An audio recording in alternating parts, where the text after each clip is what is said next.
I have no idea. This is the Sports Porch, Black and Gold, with your hosts, the Technical Director, the Grand Schwabini, and Hockey Jesus. Come on, Pittsburgh. Let's show a little Steelers, Penguins, and Pirates love. The Sports Porch Black and Gold starts now. Now, that's when the Sports Porch Black and Gold starts right now. All over the world on YouTube. If you're joining us here, thank you very much.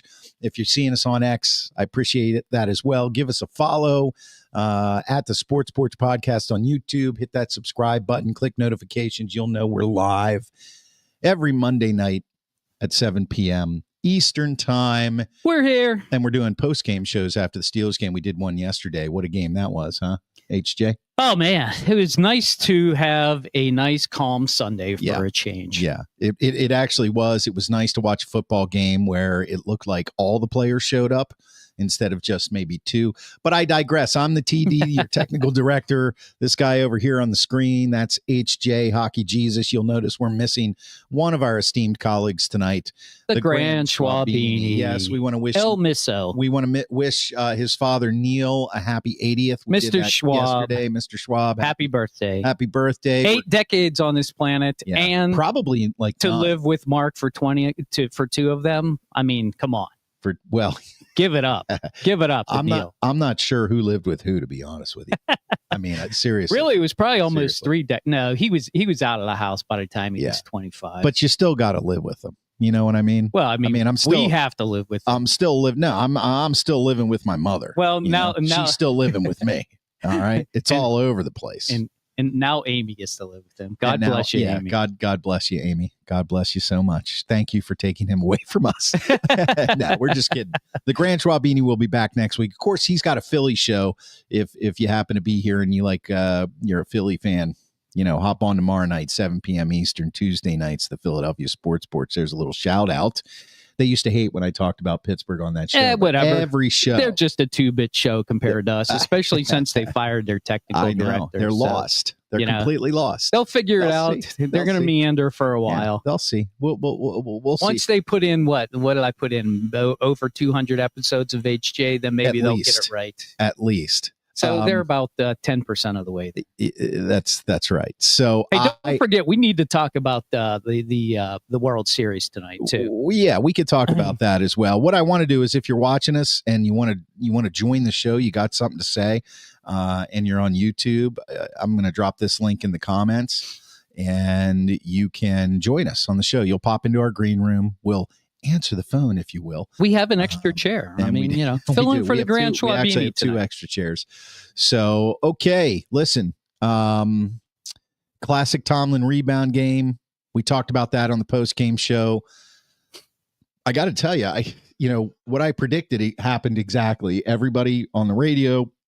Well, you didn't predict it because you predict the Steelers were going to lose. Well, no. What I was talking about last night, yes, I know that. What I was talking about last night is that... Sorry, I just had to throw that in there. Of course, is that, people were going to be all over the map. Has your opinion of Tomlin changed? And the answer for me is no. A lot of people, they want to give kudos to the defense, and then there's a healthy debate as to, the amount of turnovers there are.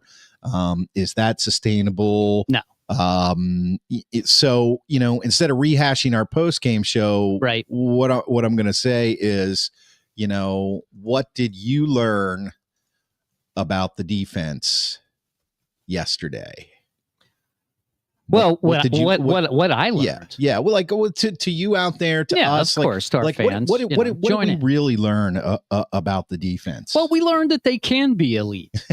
I mean, we learned that when they make their splash plays, they can turn around a game.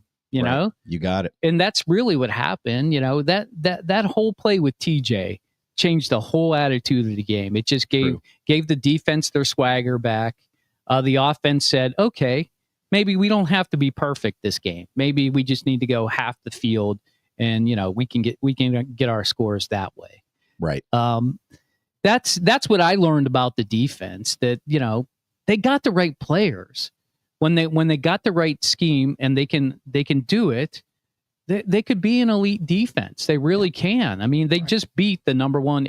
I mean, not just beat the AFC, the best team in the AFC offensively. Right. They put doubts in their head about whether they are the best offense in the league. They did. And I think that's probably better than winning the game, because now you've taken a team that's above you and you've put doubt in their head. Yep. And you've taken yourself and you're saying, yeah, we can do this. You've given yourself some confidence. So I think there was nothing bad that happened in that game. And honestly, this may sound dumb, but it's true. When they get those old teams, that Super Bowl XL team was there at halftime, right? Not everybody, because some of the key players are actually coaching right now. Right. But the ones that were there, they seem to always get a jolt from that. Somehow, some way, shape, in some form, they just are like that makes them think like, man, this franchise really is something special. And it is. I mean, the franchise is, but I think they lose that thought in their paychecks, if you will. Well, I think they lose that thought in their egos. I would lose a lot in one of those game checks. Yeah, that's what I'm saying. Like immediately. But when that comes back and smacks them in the face right at halftime, or they're in the locker room, because did you see I saw a picture that was classic. It was Bill Cowher, Ben Roethlisberger. Right. It had Aaron Rodgers in it, and it had Mike Tomlin in it. Yeah. 4 guys, all 4 of those guys are Hall of Famers, right? Hall of Fame. And there they are, just before a football game, just hanging out, right? Yeah. I mean, not very many franchises can say when they bring players back that they got that caliber, that level of talent. Just having that around, it's just got to put something in the psyche that says we're better than we have been in the past. And it seems to happen every time the Steelers have something like that going on. So yeah, I mean, what's interesting is that the part of that where you said, we're better than what's going on. I mean, I've always believed that this defense was better than that to begin with. Chris Jada's back in the house again, Chris. After this weekend, things seem wide open in the NFL. No team seems completely dominant. Yeah, we're going to talk a little bit about that, because I think we're going to talk about the AFC North, obviously. Yeah, we're going to give some grades out, the mid-season grades to the AFC North. Yeah, but the interesting thing is this. Okay, so this year starts. They have the highest paid defense yet again. You have some people like Thornhill saying things like, we're going to be the greatest defense ever. Historic. Which is always, I mean, that's just, you might as well just roll over and die when a player says that. You hear that, you're like, come on, please. Because anything short of perfection now is going to be scrutinized. Anytime you have to say that, it's not true. So here's the interesting thing. With all of the talent they have on the field, I'm still not going to back off on my Cam Hayward is over the hill bit, although he did what he does best. He batted a whole bunch of balls down. A whole bunch. Yeah, a whole bunch, which is good. TJ Watt, I still think he's on the backside. Ramsey, all that kind of stuff. I mean, like, I'm not going to back off on that, but I am going to say that I truly expected this defense to be a lot better than it was. Yeah, to be like it was, right? I'm not alone there. It should have been better than it was. Yeah. Is this the game where this defense is as good as it will be? I don't know. It goes to that, what you were saying about having the Hall of Famers in the room. And I know Jalen Ramsey had a conversation with the team, and you have to imagine those conversations go something along the lines of, this is the Pittsburgh Steelers. Right. Exactly. They've got a lot of other stuff they talk about, what they're doing right, wrong, communication, but it's kind of like, look, man, we can't go out here on our home turf after these the last 2 displays of inadequacy and lay an egg on this. We are professionals and we do have some pride. So, a lot of people, and we talked about this last night, can you survive on turnovers alone? No, you can't. But here's the thing. If you're playing the right scheme, turnovers mostly are a result of a defense that is putting pressure on an offense in some way, shape, or form. That they are the end result of a good scheme and a good or great game played by certain players. Right. A batted ball becomes an interception. A great tackle becomes a fumble. Yep. And then you get in the other team's head, right, and they're nervous. And that's what I chalk this up to. If I'm a Colts fan, I'm worried right now because Danny Dimes came up against the worst defense in the league that really isn't on paper the worst defense in the league. And he got his bell rung, basically. He couldn't do anything. Watching the game, he got rattled. His eyes, you could see in his eyes when he would go up to the line of scrimmage, he wasn't sure what was coming. So whatever scheme you were running, Terrell Austin / Mike Tomlin, let's try to stick with that scheme against the Chargers, and we'll get into the Chargers game coming up. I mean, let's just try to stick with that. I've got some fire. thoughts on that. Of course. So this is how good the defense can be, but is this going to be a classic now Tomlin letdown? You know how we sail on highs and lows around here. We sail on highs and lows, and I don't know. I really don't know. I'm going to have to wait until the next game. Well, they're going to L.A. I mean, they're not. It's not going to be a letdown if they lose to the Chargers. The Chargers are an excellent team. But I think you know what I mean. Well, if they get blown out, if the defense goes back to giving up 600 yards or even 500 yards to the Chargers, and the offense suddenly is turning over the ball, then there would be reason to be concerned. Right. But I mean, nobody's going to consider that a letdown. It'll be a disappointment, but it wouldn't be a letdown. I don't know. I hear there's a lot of hope right now because this defense really stuck it to the Colts. A lot of people are out there talking about, but wait a minute, it was the unproven Colts offense. They played against the bad teams and, but it was still the number one offense in the NFL through almost half the season. Yeah.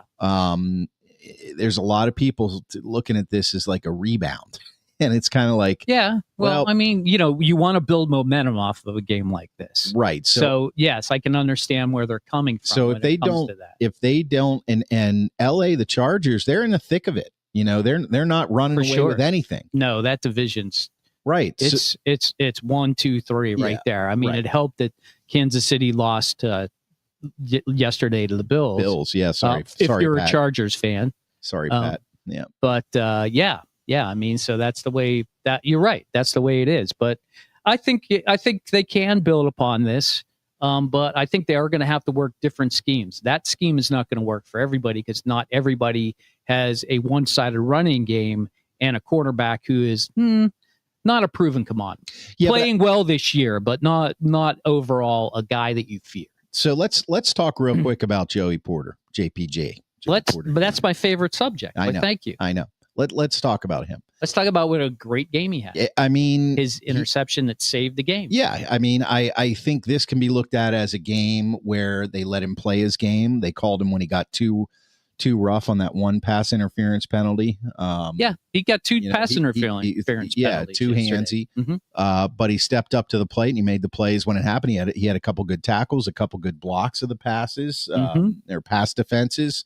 So yeah, I think that, and I've said this, for me, the jury is still out on JPJ. I don't think he's bad, but I haven't. Yesterday was the first game that I saw. Other people could have seen it differently, but that I saw, signs of what he could be. Now, he was going against Michael Pittman Jr., not a bad receiver. No, he's actually a pretty good receiver. He's the number one receiver in the league. Yeah. So I like that. I like that fire, and I'd like to see more of that as time goes on.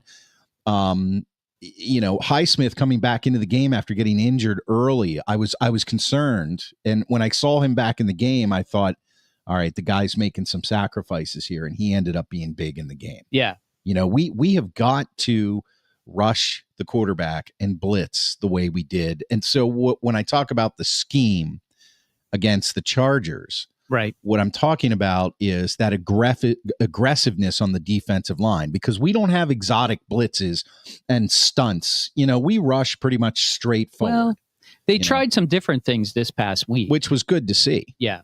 I think that what they tried this week was a little bit more I don't remember who it was, whether it was Chris Chata or whether it was one of our other trusty listeners who said, why do they only keep like one or two guys down on the ground? They had more guys on the line. Like they played a more 4-3 look. Right. But what they were doing was they were bringing in more of their rush package, and they were, like, for example, putting Herbig right in the middle. Yeah. And then they kept the other guys there. Highsmith and TJ were also still there. I like that about that. Yeah. And then you drop one linebacker, in this case it was Peyton Wilson, who ended up getting an interception. Yep. They mix things up a little bit, and that's what they need to do. They've got the talent. I mean, these guys are not dumb. They know how to play different positions on the field. I think mixing that up really screws up offenses. And if you take, an unproven quarterback like Daniel Jones is, I think that gets in his head, and he's like, oh shit, I wasn't practicing for that, and he doesn't know what to do. Now with a guy like Justin Herbert, that's not going to work always. That's not necessarily going to work. But the other thing they were doing in the secondary was Jalen Ramsey was playing more like a safety position. He wasn't rolled up. And I liked that, because that then they could just put him on the side where they wanted to overload one side. Yeah. And if maybe JP Jr. was playing the shutdown role, he'd roll over to the other side with Slay and help him out. I like that. I didn't see, unfortunately, we're not privy to having that video footage where you can see the overhead all the time. Yeah. But I bet if you looked at that footage, they did that quite a bit yesterday, where they let JP Jr. be the guy, the guy who's going to shut him down.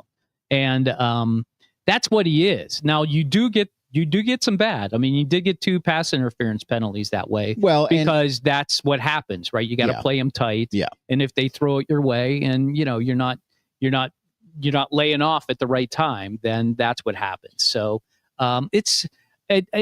it definitely worked perfectly against the Colts. I'm a little skeptical about that working against the Chargers. Well, it'll be interesting to see if they use that same philosophy going into this game, because the Chargers they're more of a passing team. They've got a better quarterback, but this brings up, like, these younger quarterbacks. Now, Daniel Jones has been in the league, I think this is his 4th or 5th year. But he's been in the league a while. Tomlin seems to have their number. He hasn't played against Pittsburgh a whole lot, but Herbert is a different animal altogether. 100%. And I think that the key there is pressure. And the problem, you're right there. You're 100% right. The problem with that is, our inside linebackers, Herbert knows where to go with the ball. That soft, cushy middle of the field is how they'll play that game until they can burn somebody deep. Yep. And if we're keeping everybody back to prevent the big play, and Tomlin seems to be more scared of better quarterbacks. Right. So he plays that zone, and he plays more conservatively. Yep. Right.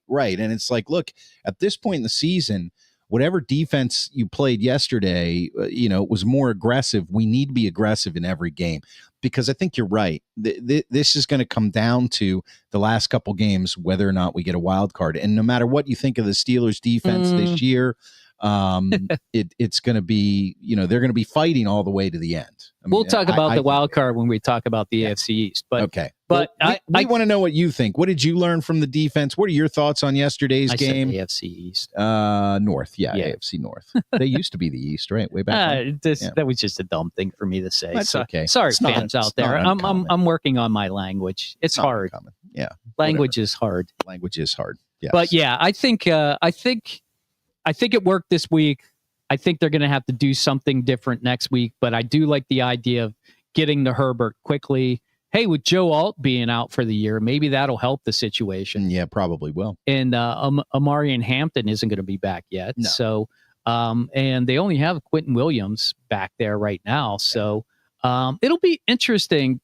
I think they definitely have a shot at taking this game, but boy, I wouldn't. I picked them to lose, so I'm probably going to pick them to lose again, because it is a Sunday night game, so we get to pick them. Yeah, but that's when we're going to talk about it. But yeah, I like the way this defense has finally made a turn. I'm just hoping that it wasn't a one-off, because remember, we said this after the Bears game, right? I'm sorry, after the Browns game, where it was like, man, the defense is back, but it was against the Browns, so let's see what happens next. And what happened next was an absolute shit show. So, but they did do it against a good team this time. So for me, that's why I'm being more optimistic. Like, I think that they could get some of that back and keep it. Right. And I don't think the Chargers are as talented offensively as we think they might be. Yeah. The Chargers befuddle me, to be honest with you. Because I've always felt that Justin Herbert was an elite quarterback. Now they are 6-3 right now. They're having a good season. Yeah. Herbert's thrown for almost 2,400 yards and 18 touchdowns already. He's managing the game more. He's not a gunslinger anymore.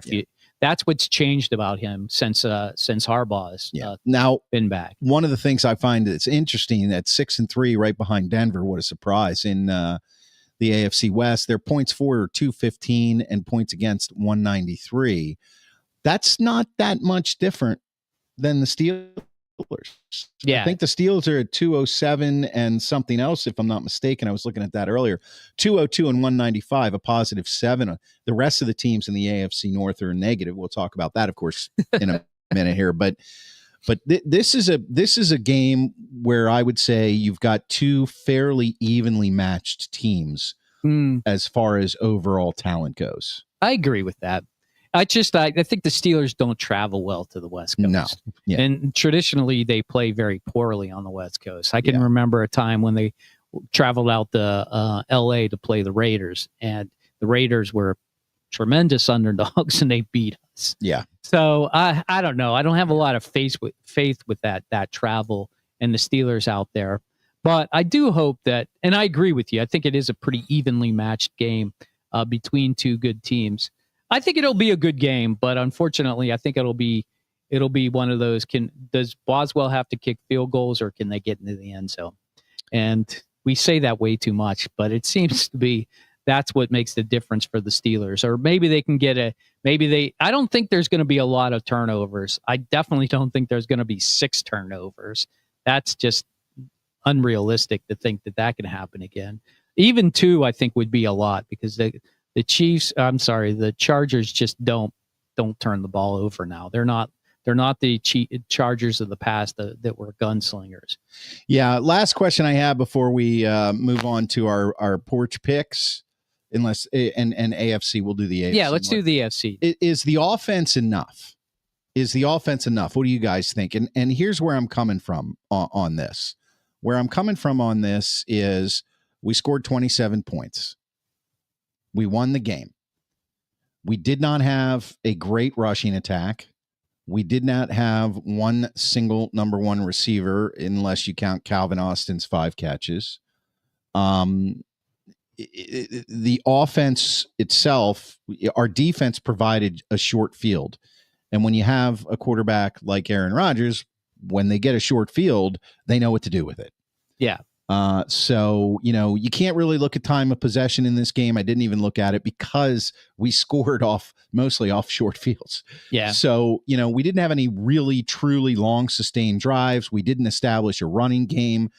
There was no real structure to the passing game, other than it looked like, we talked about this post game, it looked like we were letting that rush come and getting the ball out quick because we really didn't go deep. So not saying it was a bad game plan, not saying that the offense is bad, because it's not. It's worlds better than it has been in years past. But that's more what I'm worried about, because if our defense says, okay, we can do this now, and they rally and they become a defense that, instead of being 30th, now we'll just say, 17th. That's a huge improvement from where they were. Yeah. That's that's balling out some games in a row here. Right. I think the offense is going to need to have a better rhythm and better, basically better statistics. So I'm actually not worried about the defense right now because it can't get any worse than it has been. It can only go back to that. Yeah. If it gets better, that's great, but we're going to need that offense to have more because we're not going to get 6 turnovers. We're going to get punts. You know what I mean? If the defense plays the way it should play, we should get more 3-and-outs naturally. Of course, we'll get turnovers, but we get more 3-and-outs, we get more punts. We're not going to have short fields all the time. It's just not going to happen that way. Right. You're right about that. They need to establish some things. So Chris Chada, I think they still rely on Boswell too much, right? We've been talking about that for a long time. No, offense isn't enough in his opinion. Bills and KC can dial up TDs when necessary. Well, I feel like Aaron Rodgers has the ability to dial up a touchdown when it's necessary. I think he's shown that throughout his career and here in Pittsburgh, to be honest with you. But I just don't think our offense has an identity. That's the thing. We don't have an identity. So yeah, I think here's the way I feel about the offense. I do think it's good enough. I mean, they've only had one game where they've scored less than 20 points. Yeah. Okay. Right. All the other games were in the 20s, and then he had 2 games in the 30s, one of which they lost. Right. So I think scoring wise, they're good enough. But eyeball wise, when I look at this offense, right, I'd like to see more long drives. I would like to see more third downs that they're getting the third down. Right. I would like to see times when they were at 3rd and 12 or 3rd and 15, and they actually go for it. They actually try and get a first down as opposed to just dumping it short and dealing with whatever you get. If you're in field goal range or that the classic, you just dump it short and you take the field goal. That's what I want to see. I want to see a little bit more risk taking from the offense. I want to see a little bit more rhythm to the offense. I want to see more sustainable drives because I think that makes the defense better because it keeps them off the field a little bit longer. And then maybe they can make the play on 3rd down when it comes for the defense because they're not quite as winded and they can do the things that they need to do. I think if they can play off of each other, I think it might make for a little bit more of a boring game, to be honest with you. But I think that's what they need. They need a couple boring games, a couple games where they win like 28-20, 24-14, games like that where they're just sustaining drives and the defense is getting 3-and-outs and more punting as opposed to splash plays and defensive, the offense is driving, but then you get the splash play that keep them from out. The one thing about their offense that you can't deny is very good, except for the one time last week, this past weekend. Their red zone offense is pretty damn good. Oh yeah, I think having Rodgers in there really makes the difference. Well, when you have a veteran presence like that, they understand what we all understand. The closer you get to the end zone, the better chance you have to score. The more you need to score. I mean, it's quite, football is not a complicated game from that standpoint. Right. So what we didn't have for the last 3.5 years was a quarterback who knew how to score. Or knew how to read a defense to say, oh, I need to run this ball now. Right. Or I'm checking out of this run because if I run it up against that, it's a brick wall. Right. So yeah, I agree. I think it's good enough right now. I'm looking at what's happening, the rest of the season. I'm not going to go through it all, but I'm seeing some teams that aren't necessarily defensively inclined. Let's just put it that way. So I think that means by default the offense will play a little bit better. Yeah. So I would say the rest of the season is still wide open. I didn't know what to say there for a second, but what I am going to say is if you're watching us on X, hop on over to YouTube at the Sports Porch Podcast. We'd love for you to hit the subscribe button, click notifications. You'll know when we're live. This is the Sports Porch Black and Gold. We're live every Monday night at 7 p.m. Eastern Time. This is the best part of the year. Football season is in full swing. The Steelers, for all their ups and downs, they're still in the thick of things. They just came off when you look back on it, great victory against the Colts. The Colts were steamrolling into town. The Steelers stopped them cold for the most part. And now we have to move on to the Chargers. But what we're going to do now is we are going to grade the AFC North. These are the midseason AFC North grades. Take it away, HJ. You run that show. Yeah, let's talk about the Cleveland Browns first, because they're in the basement, right? They got 2 wins. God, if I'm a Cleveland fan, I'm just so tired of it. I know. Do you feel sorry for the Cleveland Browns? No, you don't. Not at all. But look, the Browns just offensively are just horrible. Yeah. 16 points, 17 points, 13 points, 10 points, 17 points, 9 points. Yeah. They finally scored 31 against the Dolphins and they win. And this past week, they didn't play this past week, but the Patriots, they gave up 32 and only scored 13. This team doesn't have any offense. No. I mean, at this point, if I'm the Browns, first of all, I'm giving the Browns an F.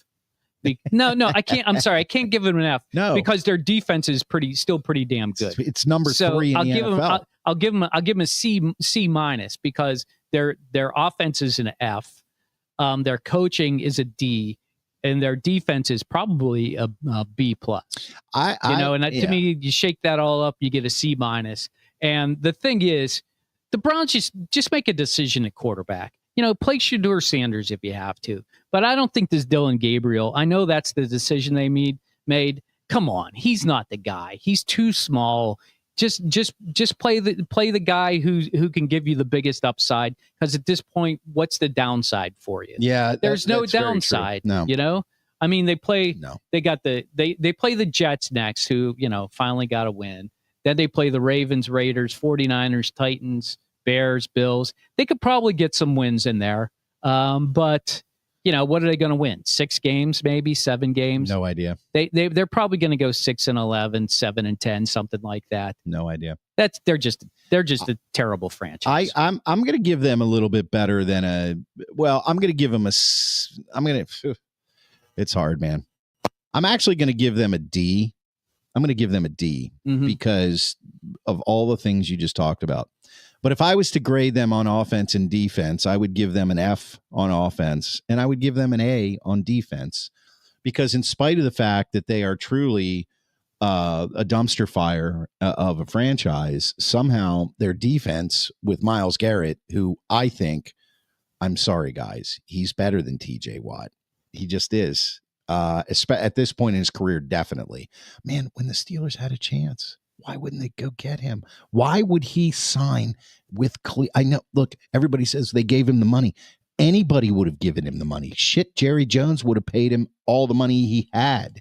So I don't get that. Yeah. But, they get an A on defense, the number 3 defense, and you have no reason to play that hard. And I know 2 games ago when Garrett had 5 sacks, you were poo-pooing it. And I'm like, yeah, but he's because they lost so bad. Well, yeah, but he's playing against NFL players. He's 5 sacks in a game. Good God. I mean, and he doesn't have to play that hard. Nobody would blame him. I mean, he's trying. So I got to give their defense an A, but their franchise overall is an F. So that gives them a D, if you jumble all that up like you were saying. So is Cleveland a threat? No, but is Cleveland a threat to beat us the next time we play them? Yes. I mean, because that always happens. Well, we have to play in Cleveland. We've lost there last couple times, but that's because we played on Thursday nights. Only 100. We just get a stinky old Sunday afternoon up there in Cleveland. Yep. One of our last games of the year. Yep. I'm not so concerned. Maybe it'll snow. Them. Yeah. 126 points scored by Cleveland. I know. Come on. That's what I'm saying. But only 184 allowed. Imagine that defensive number up here where the Steelers are. Okay, so you give them a C minus. I give them a D.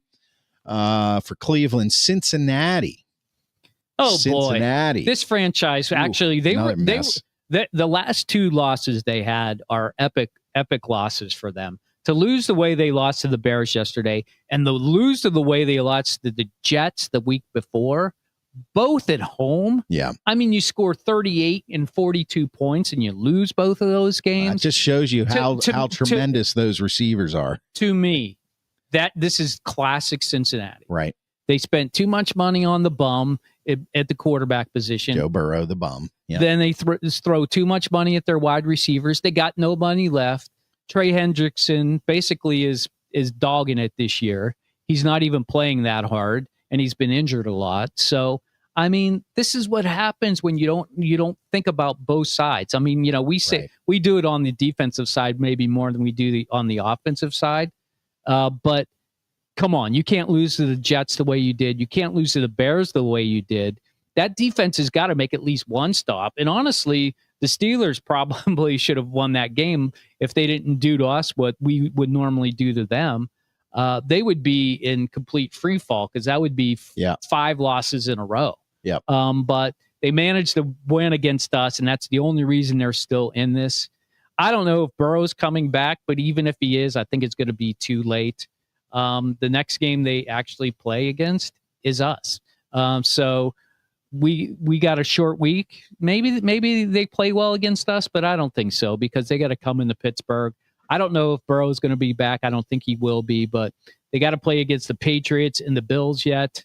So the grade, Steve. Overall, I'm looking at this team, and they get a solid C. Their offense is clearly one of the best. If you can throw Joe Flacco in there and score 40 points, there's something about the offense that's pretty magical. Yeah, but their defense is giving up 300 points. Is an absolute F minus. Yes, F minus. So they get a C. Okay. Yeah, I'm also going to give them a D. I think their defense is an F. I think their offense is a B to B minus, and they get a D. Does either Cleveland or Cincinnati have a chance of making the playoffs? No, I don't see that happening. No, I don't see it either. Baltimore. Now, this is the intriguing one. They have scored the same amount of points as the Steelers so far this year, 202. And they've only given up, for as beleaguered as they have claimed that defense to be this year, they have given up only 21 more points than the Steelers. Well, 216. They're in the negative.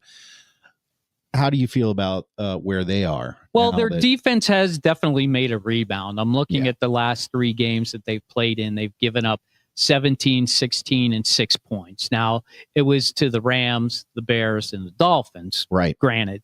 But their defense has definitely tightened things up again because they were ridiculous. They were giving up way too many points. But they did play against the Bills and the Lions and the Chiefs. So, and the Texans game to me is what's got them not getting an A or a B plus from me because you can't lose to the Texans at home 44-10. Yeah. That team is not that good. Crushed. Right? Yeah. So I would say, and it's difficult because they've been playing without Lamar. Clearly, that's a big problem. But you got Lamar, and you got the rest of the season. Probably a lot of divisional games coming up. A pretty weak off schedule. I'm gonna have to give them a B minus, just because I'm giving their offense a little bit of slack because playing without Lamar. And their defense has really kind of tightened it up the last 3 games. So they get a B minus from me. Okay.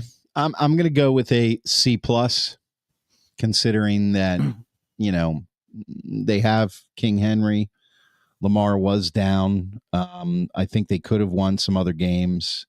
They didn't win the game that Tyler Huntley played in. He did. And so, it was a mistake not going to him first, because he can run a similar style offense as Lamar Jackson versus Cooper Rush.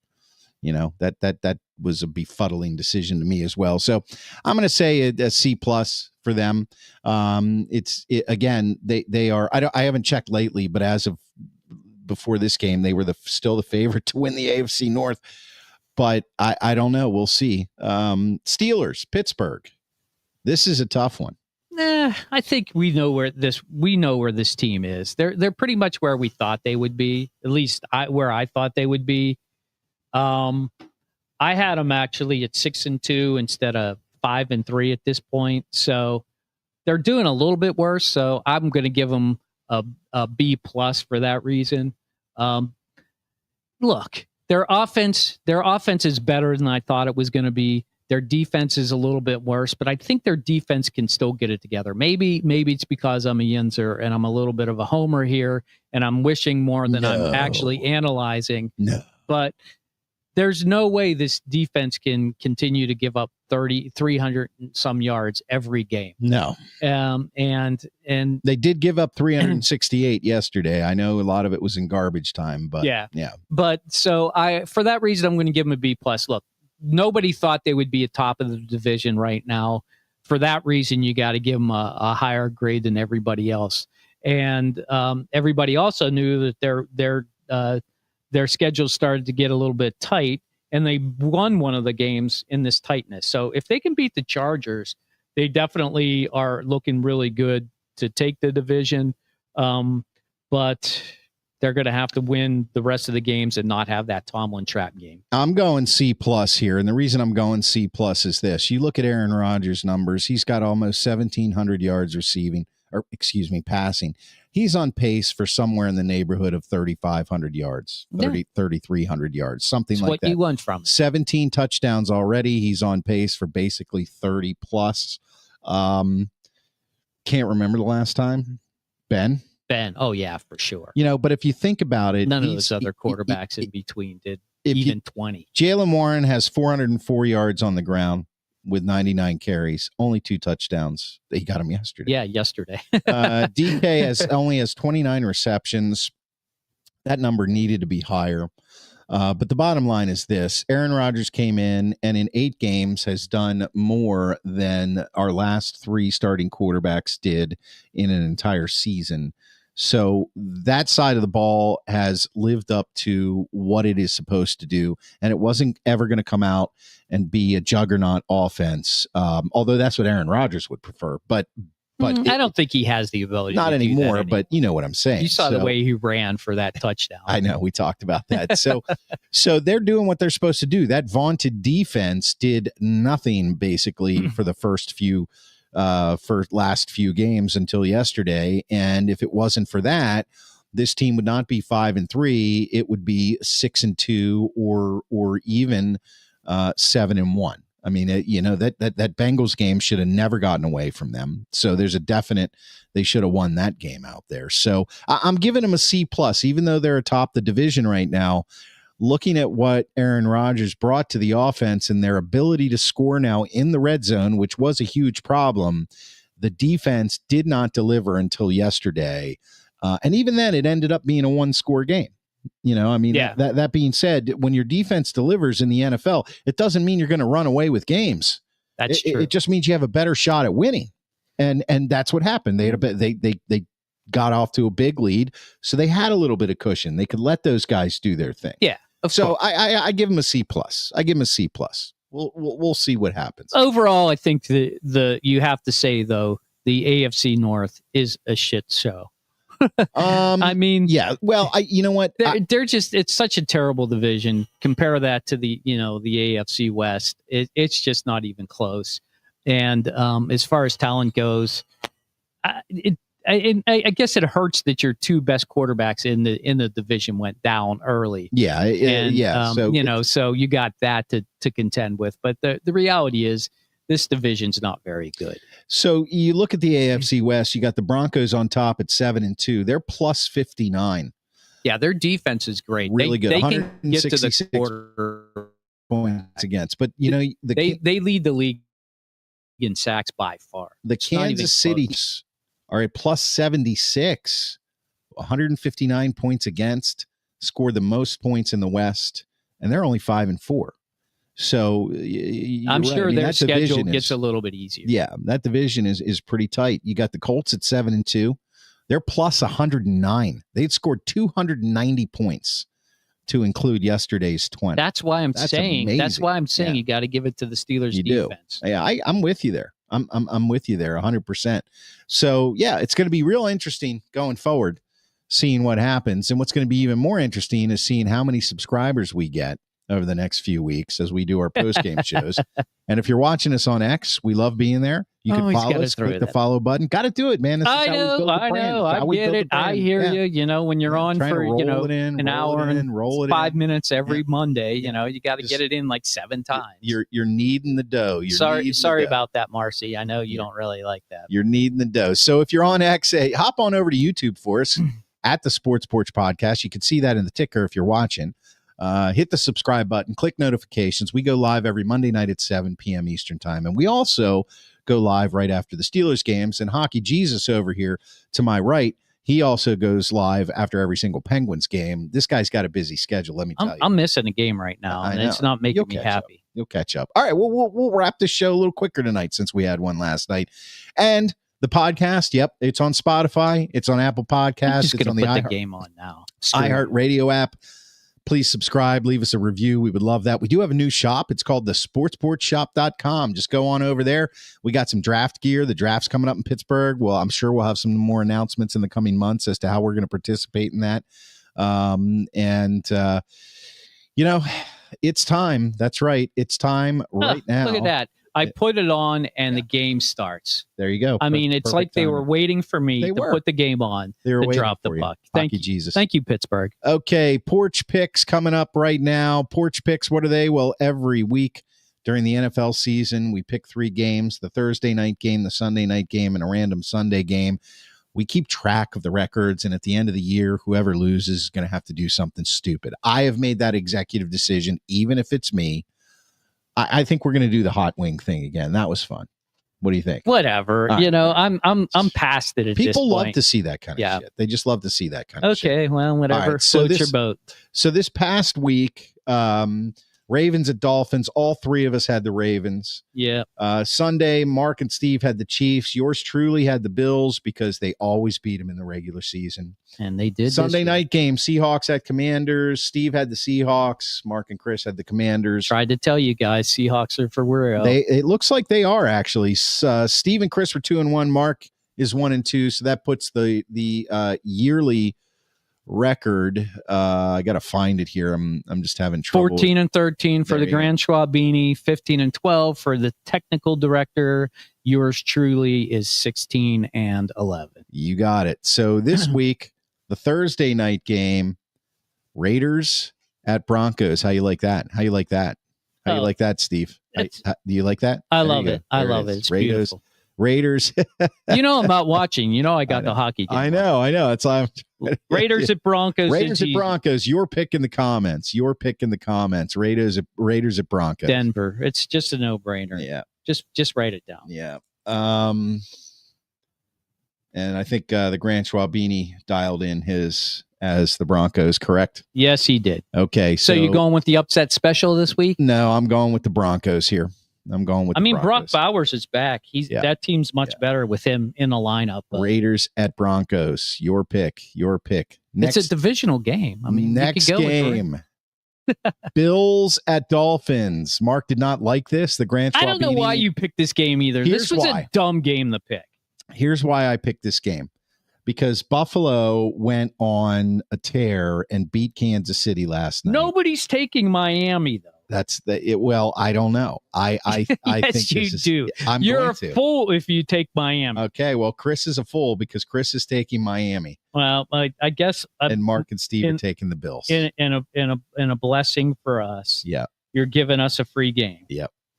Now, Chris Chada's got a hockey comment. We'll put that up there in a minute. Yeah, put it up. We're going to get to it after we talk about the World Series for a second. Bills at Dolphins. Your pick. Bills at Dolphins. You're such a moron. I am a moron. You can be so stupid. All right, here's the big game. Listen, man, you and my wife both know that. All right. Yep. The big game, Steelers at the Chargers. Post game right here. We're doing that post game. That's going to be fun. Oh, yeah, late night. It's late night post game. We'll be up to 1 o'clock swearing at the television. Keep the family up. Keep the family up. Steelers at Chargers Sunday night. Who do you got, HJ? I took the Chargers in the regular season, so I'm taking the Chargers in this game. Who did the Grand Schwabini pick? I don't have that text right in front of me. I have to look it up. Why don't you meander about this one for a while while I look it up? Well, my problem is I don't know if the Steelers are going to be able to match the defensive performance. And Justin Herbert is definitely a better quarterback, I think, than Daniel Jones. Man, this is a tough one too. It is. It's a tough one. Yeah, I'm gonna have. Oh, God, come on! I'm going with the Steelers on this one. I think they're going to put back to back. I think there's a fire lit here. And I think the Aaron Rodgers effect and the past steal. I'm going with the Steelers. Well, the Grand Schwabini didn't agree with you. He took the Chargers. Okay, so he was complaining about this game, this Sunday game. The Dolphins and the Bills. Like, I'm trying to purposely rig the picks. So he should have known you were going to be a fool. Well, I mean, yeah. That being said, I mean, let's get real here. Shit. I actually picked the opposite of him. So on 2 games, so you can make up 2 games. Yeah, you can. Schwaber, you can leapfrog right over him this week with a 3-0 week. App's a frickin'. It's gonna be a loser every time. It's gonna be a loser every time. Let's try that one more time. It's gonna be a loser every time. There you go. You're getting better at that. Yeah, you're getting it's better louder, at that. A little I guess. louder. All right, so those were our porch picks.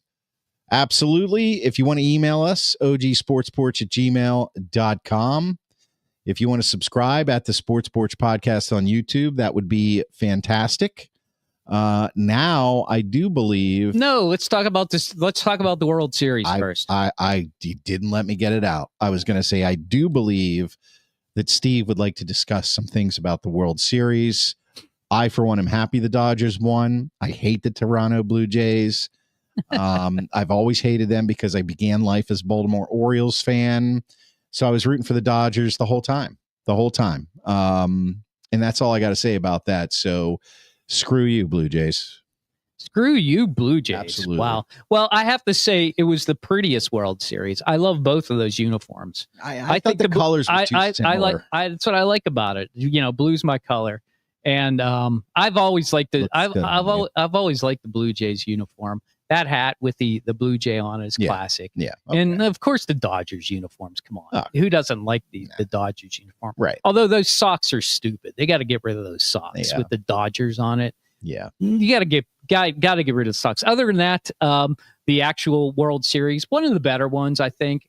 I actually watched probably the last 3 games. Not the whole game, but probably 3 or 4 innings, which for me is pretty amazing. I was kind of up for the last game. I have to admit, I was listening to it with my eyes closed because I was just so tired. Right. But it was so interesting to me. I couldn't fall asleep.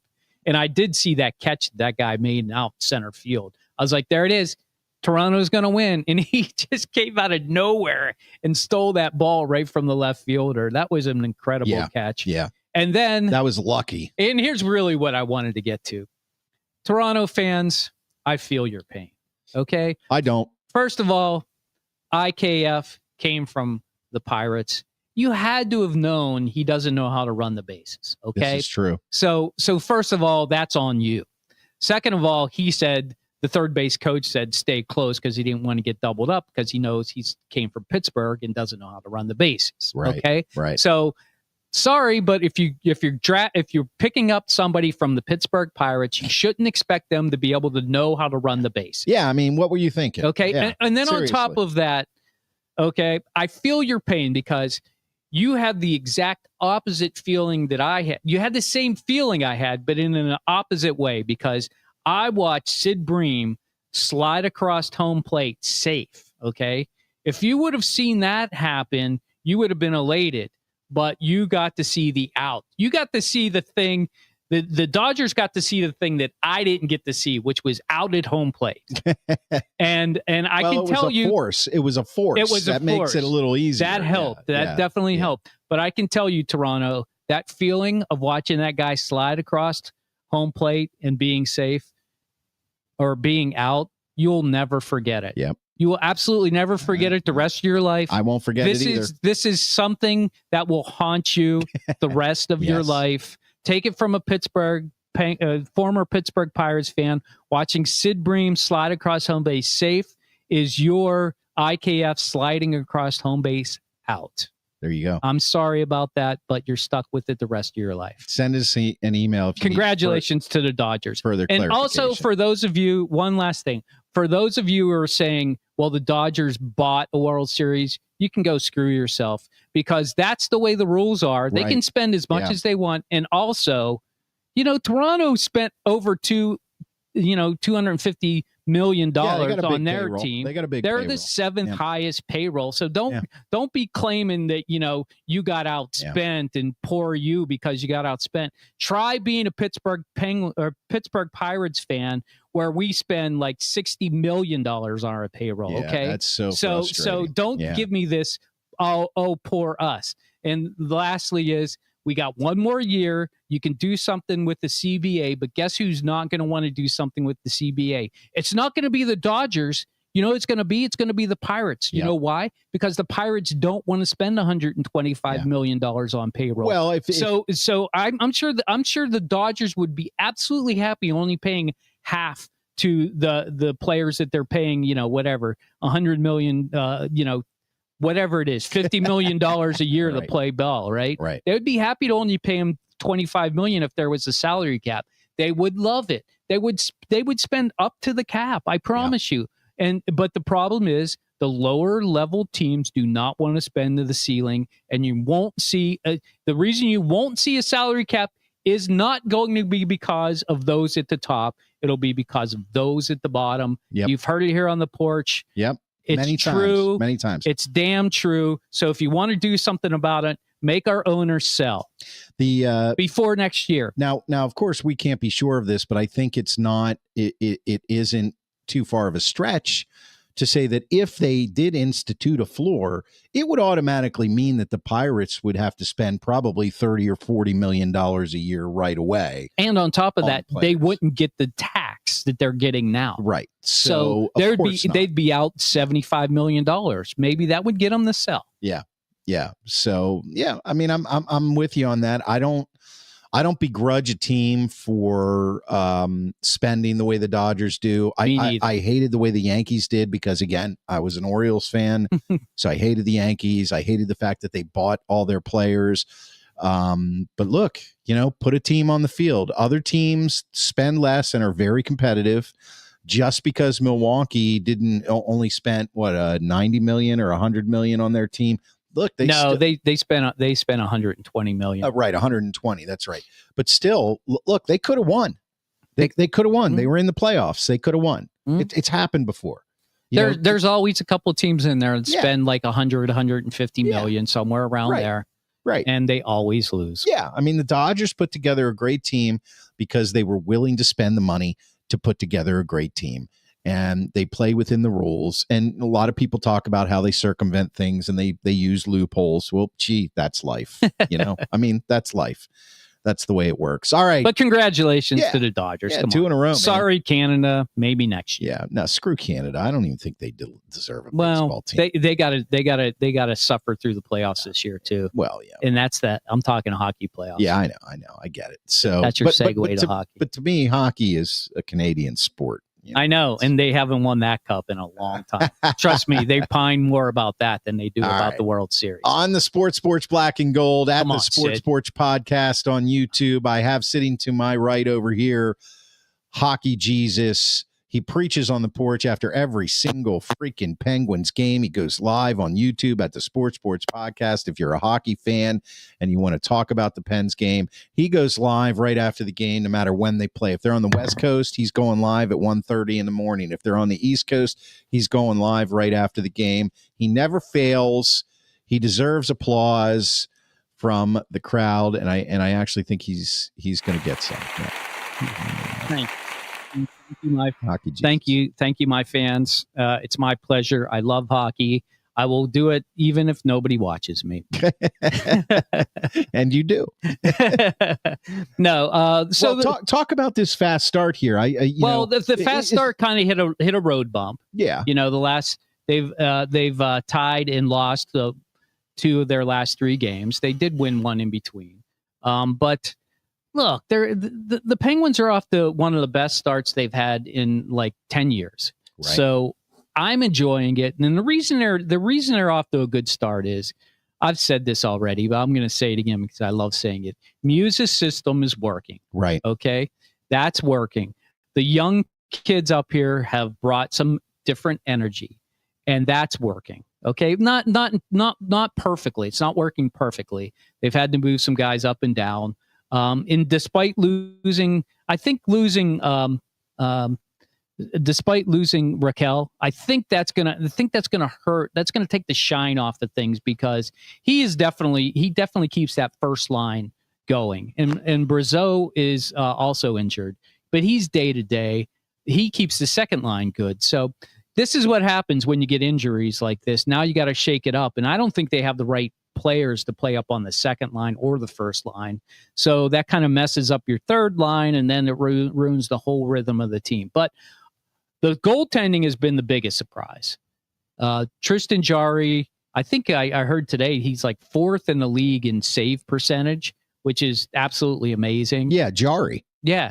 I know. I mean, but he's done this before. He's a 2-time All-Star. Yeah. So he's been known to play well in the regular season. So especially at the beginning of the season. So we shouldn't be too surprised, but we are. But the only reason we're surprised is because the system's working well, and schematically and just the way they're playing the game. They've got more defense in front, but he's not giving up rebounds, and he's looking more confident, playing the puck better. A guy who did not play the puck better was Sheloff against Winnipeg. He actually had to throw his stick at a guy to try and stop him from scoring, which was pathetic. That is kind of pathetic. But he got a goal anyways, because he got a penalty shot, and he put it right past by Sheloff, because we can't stop any penalty shots at all. We're the worst in the league about it. It's early. The season's early. But tonight, Harrison Brunick is playing in his 9th game. Okay, that means that after tonight, they got to make a decision about whether they're going to keep him or not keep him. That Kindle's already played in his 10th game, so they're keeping him. Yeah, Ben's up. I think that's a good move. His entry level contract is kicked in, so he's in. So I think that's great. And the thing is, they're roommates, so I just don't believe they're going to send Brunick down, even though he's had some rough games. I think he's had some rough games because he's had to play with Pickering. I'm a big Pickering fan, but I'm starting to recognize that he may not be all that. I'm a picker, you're a picker, he's a picker, she's a picker. Wouldn't you like to be a picker too? Wow, that came out of nowhere. Dr. Thanks for Pepper. Thanks for that. Thanks for that hockey insight there, TD. You're That's welcome. excellent hockey insight. Came to me out of the air. And so the Penguins have got a rough stretch coming up. They traditionally don't play well in Toronto, which is where they're playing tonight. Thursday, I will be at the game Thursday night against the Devils. And I think they play Saturday. Oh, no, Thursday is Capitals, and then Saturday is the Devils. So they got a tough game coming up. They're traditionally don't play well against all three of those teams. Right. Although Washington, they're off to a rough start. Ovi only has 2 goals, and he only needs 3 to get the 900. Kind of hoping he doesn't get the 900 before he makes it into Pittsburgh. Yeah. But the last time I said that, he scored the magic goal to take him ahead of Gretzky, and I had tickets for that game too. So I have a feeling he'll get that 900th goal before he gets to Pittsburgh. But I'm sure he'd love to score it in Pittsburgh. Well, it's interesting. I'm looking at the Metro right now. Everybody has a winning record. It's kind of tight if you think about it. I bet if you put the overtime losses in there are some teams that have losing records. Yeah, Rangers are 6-7.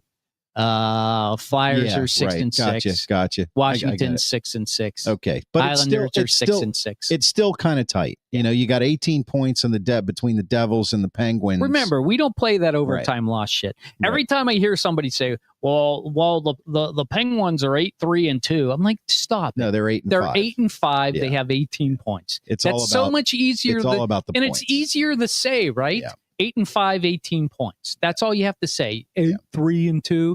Nobody wants to hear 8-3-2. There's wins and there's losses and there's points. That's it. I'm going to get there. I promise you. Before I die, that is what is going to be used in the NHL. Mm-hmm. Wins, losses, and points. They're going to get rid of the overtime loss column. It's going to be gone. Mm-hmm. Nobody's going to use it. I'm starting it. I started it 2 years ago. It's going to take me, if it takes me 25 more years, I'm going to do it. But everybody needs to start saying it like that. Steve was a great 5 friend. and 18 points. Steve was a great friend. It's a shame he never lived his dream of fundamentally changing on my NHL. gravestone. Right. Got the NHL to change the loser. Yeah, it's going to be more like OTLs don't count. No, it'll be like Steve DeFlitch, 0-1-1. Yeah, right. That's even better. That's even better. Real quick, Pat Donovan, Pat off track. When are we getting to Duquesne basketball? Never. Chris Chada. What did Chris Chada wanted to talk about? HJ, yeah, let's do this and then get to what I'm watching, and then we can wrap it up. Well, hey, Chris. What in the world are all the stats recorded in NHL box scores? Plus, minus, right? Yeah. I have no idea what BS in. I have no idea what PN is. Oh, PIM is penalty minutes. HT is hits. I don't know what TK is. They have a lot of new age stats that honestly don't mean anything. Even the plus minus is kind of a hokey thing. But all you really have to do is GA points, penalty minutes, and shots. I like shots. The amount of shots taken, the shot percentage, I think is pretty important for anybody who's not a goalie. And to his new hockey watching eye, it seems like Mantha scores a decent amount. Yeah, Mantha on that second line. The reason he works is because him, Gino, and when Brazeau was up there, they all skate real slow. Oh yeah, all right. Carlson finally got his first. Pittsburgh takes a 1-0 lead in Toronto. Mantha, no, he doesn't score a lot, but he will score. I mean, he's fine on the second line, but he, to me, I don't get excited when I see Mantha on the ice, to be completely honest with you. All right, last question for you. Are we going to have a Hockey Jesus after the game on Thursday when you're there before you get home, or when I don't know. I'll be with the counselor at the game. You guys could do one in the car. I could do one in the car. I'll probably wait till I get home. I've instituted this new I do a highlight of the night now. So I think I just found my highlight of the night there with Carlson. I might break that goal down for you. All right, Hockey Jesus, there he is, the man, the myth, the legend, the savior. Hockey Jesus on the porch after every single Penguins game. Subscribe to the porch at the Sports Podcast on YouTube. Click the notifications. You'll know when we go live.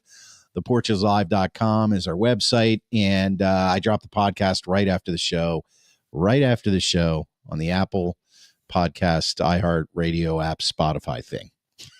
The Spotify thing, I think anywhere you get your Spotify things. I think everybody knows what I'm talking about. All right, this next segment, I've decided to rename it. I'm calling it What the Hell Are We Watching? Just because it sounds more fun and it sounds more confrontational. So what the hell are we watching? What is that? Well, look, you guys give us your time, so we're going to give you some of that time back. It's really simple.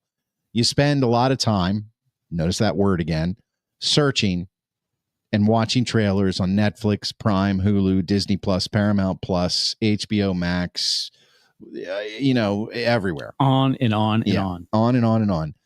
So what we do is we take that time, we do that for you. We watch these shows and we give it back to you. We tell you, you may, if you see a trailer for the show, ignore it.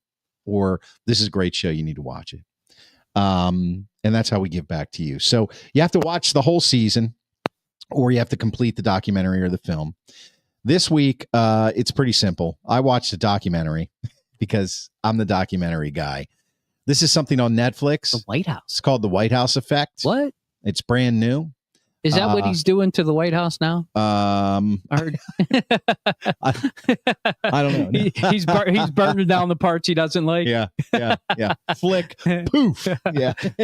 Sorry, Donald J. Trump. I didn't mean that. I didn't mean to razz you like that. We try to stay I'm just joking. You know the way I am. I know the way you are. You're a Trumper. You love him. Oh yeah, right. That's me. The White House Effect. I'll wear my MAGA hat next week. This is basically about, and it's taken from news sound bites, then sound bites from the White House cameras, photographers, and it starts way, way back, and it talks about the coming of age of climate change and how it affected policy and how it affected our lives. But what's really interesting about it, if you're our age, okay, if you're Gen Xers, there's no narration. It's done really well, and you're going to remember a lot of this. And you're going to remember a lot of this as you were a child. You'll be like, yeah, I remember that when I was a kid, but you as an adult now, you'll be reflecting on it in a much more mature way. Right. Yeah. It's really, I know what you mean. It's really interesting about how they started to push climate change a lot sooner than we thought, and how that push changed over the years, administration to administration, on the world stage. I can remember being very young thinking the next ice age is coming. Yes, because back in and they, you know what, they don't really address that, but yeah. Now the thing about this piece is that I watched it because I'm always looking at these political type of documentaries or these hot button issues in politics. I want to see how the documentarian presents it and what side are they going to slide to. Right. And it was really, and I'm not going to give it away here, but it was really kind of difficult. It's about 90 minutes long, maybe a little longer, kind of difficult in the beginning to figure out the direction. Yeah, to see which way they were going. There wasn't a slant right away. Not immediately. Yeah. No, not until you start to weigh through all of the information that you're getting. Okay. And that's different than most documentaries. I don't think it answered the fundamental question that everybody these days has, which is how real is it? And is it man-made? No, that's a debate we're going to have for a long time. We'll be dead before that debate ends. That's exactly right. Or the aliens will land, and then nobody will stop talking about. Everybody will stop talking about the climate change. Here's Chris Chata with a great quote. I'm Gen X, and I remember my dad telling me there was a hole in the ozone layer. Ha. Yeah, I mean, supposedly, once I stopped using hairspray. Yeah, once you stopped using hairspray, the hole was gone. Once that 80s big hair craze went away, the hole just I used to use magically that. Fixed itself. You know what I used to do? I used to use. Do you remember Aquanet? Do you remember that? Aquanet? Oh yeah. I remember my mom using that. I used to use that in high school. Really? Man. I'm not kidding, no. man. I never used Aquanet. I'm not kidding. I had the Dep, the gel. And with the big spiky hair, that's what I like. Well, I tried that as well, but I would do the Aquanet. You could see me with the big spiky hair. I would spray it on my hands and then put it in my hair. What Aquanet? What was wrong with you? I don't know. A lot apparently, but clearly things have not changed much. Maybe between this week and our post game show on Sunday night, maybe we made it through another hour. We did make it through another hour. And we can't be more grateful. We couldn't be more grateful that you're here to watch us. And if you are and you haven't yet, hit that subscribe button. This is the Sports Porch Podcast, the Black and Gold edition. Subscribe, click notifications. You'll know when we're live every Monday night at 7 p.m. Eastern time. And I'm going to go to work and drop this podcast on the iHeartRadio app, Apple Podcast, Spotify, or anywhere you get your friggin' podcasts. Pat on track. I set stuff on fire with Aquanet. Yeah, I did too. Yeah, it was a great torch, man. It was a great torch. Anyway, we'll see you after the Steelers game on Sunday night. And HJ, we'll see you the next few nights after every single Penguins game. For HJ, I'm your TD. I'm out. See you later. Jablonsk.